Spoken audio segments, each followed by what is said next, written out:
ನಮಸ್ಕಾರ ಗೆಳೆಯರೆ, ಇಬ್ಬನಿ ನ್ಯೂಸ್ಗೆ ಸ್ವಾಗತ. ಸಾಹಿತ್ಯದಲ್ಲಿ ಆಸಕ್ತಿ ಮೂಡಿಸಿರಿ. ಮಹೇಶ್ ವಿ ಪೂಜಾರ. ಕವಿ ಸುರೇಶ್ ಅಂಗಡಿ ರಚಿತ ಗಾಳಿಪಟ ಲೋಕಾರ್ಪಣೆ. ಹೂವಿನ ಹಡಗಲಿಯಲ್ಲಿ ಮಕ್ಕಳಿಗೆ ಪಠ್ಯಪುಸ್ತಕದ ಜೊತೆಗೆ ಸಾಹಿತ್ಯದಲ್ಲಿ ಆಸಕ್ತಿ ಮೂಡಿಸಿರಿ ಎಂದು ಕ್ಷೇತ್ರ ಶಿಕ್ಷಣಾಧಿಕಾರಿ ಮಹೇಶ್ ವಿ ಪೂಜಾರ ಅಭಿಮತ ವ್ಯಕ್ತಪಡಿಸಿದರು.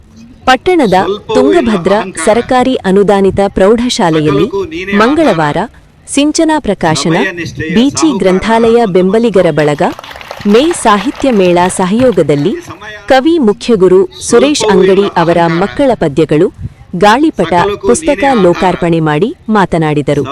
ಸಾಹಿತಿ ಶಾಂತಮೂರ್ತಿ ಬಿ ಕುಲಕರ್ಣಿ ಗಾಳಿಪಟ ಕೃತಿ ಅವಲೋಕಿಸಿ ಮಕ್ಕಳ ಅಭಿರುಚಿಗೆ ತಕ್ಕಂತೆ ಪದ್ಯಗಳನ್ನು ರಚಿಸಿದ್ದಾರೆ.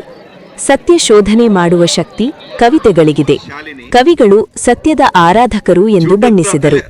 ಆನೆ, ಲೆಕ್ಕ, ಆಟೋ, ಮಾರ್ಕ್ಸ್ ಕಾರ್ಡ್, ನ್ಯೂಟನ್, ಮಳೆ, ಚತ್ತಲಿ, ನಿಂಬೆಯ ಕಂಬನಿ, ಶಾಲೆ, ಈರುಳ್ಳಿ ವ್ಯಥೆ, ಗಾಳಿಪಟ, ವಿಜ್ಞಾನ, ವಿಮಾನ, ಚಪ್ಪಲಿ, ಚೆಂಡು, ತುಂಟರು ಮೊದಲಾದ ಕವಿತೆಗಳು ಸೊಗಸಾಗಿ ಮೂಡಿಬಂದಿವೆ ಎಂದು ಹೇಳಿದರು. ಸರಕಾರಿ ನೌಕರರ ಸಂಘದ ಅಧ್ಯಕ್ಷ ಎ ಕೊಟ್ರಗೌಡ ಮಾತನಾಡಿ, ಪುಸ್ತಕಗಳಿಂದ ಸಮಾಜದ ಬದಲಾವಣೆ ಸಾಧ್ಯ. ಶಿಕ್ಷಕರು ಸಾಹಿತ್ಯ ಕ್ಷೇತ್ರದಲ್ಲಿ ಹೆಚ್ಚು ತೊಡಗಿಸಿಕೊಂಡಿರುವುದು ಉತ್ತಮ ಬೆಳವಣಿಗೆ ಎಂದು ಹೇಳಿದರು. ಮುಖ್ಯ ಗುರುಗಳ ಸಂಘದ ಅಧ್ಯಕ್ಷ ಜಿಎಂ ಕಾಂತೇಶ್, ಮಲ್ಲಿಗೆ ಪ್ರಕಾಶನದ ಎಲ್ ಖಾದರ ಭಾಷಾ ಮಾತನಾಡಿದರು. ಸಾಹಿತಿ ಇಸ್ಮಾಯಿಲ್ ಎಲಿಗಾರ್, ಕ್ಷೇತ್ರ ಸಮನ್ವಯಾಧಿಕಾರಿ ಎ ಕೋಟಪ್ಪ, ಚೂಸಾಪ ಅಧ್ಯಕ್ಷ ನಾಗರಾಜ ಮಲ್ಕಿ ಒಡೆಯರ್, ಸಿಂಚನಾ ಪ್ರಕಾಶನದ ಸವಿತಾ ಅಂಗಡಿ, ಟಿಎಂ ನಾಗಭೂಷಣ ಉಪಸ್ಥಿತರಿದ್ದರು. ಪ್ರಿಯಾಂಕಾ ಸಂಗಡಿಗರು ಮಾನವರಾಗೋಣ ಗೀತೆ ಹಾಡಿದರು. ಸೊಪ್ಪಿನ ಪೂರ್ವಿ, ಮಾನಸ ಕೆ ಗೊರವರ ಅಕ್ಷತಾ ನಿರ್ವಹಿಸಿದರು.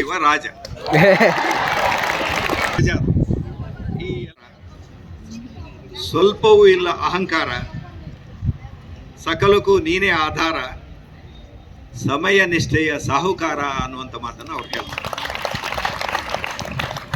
ಈ ಸಮಯ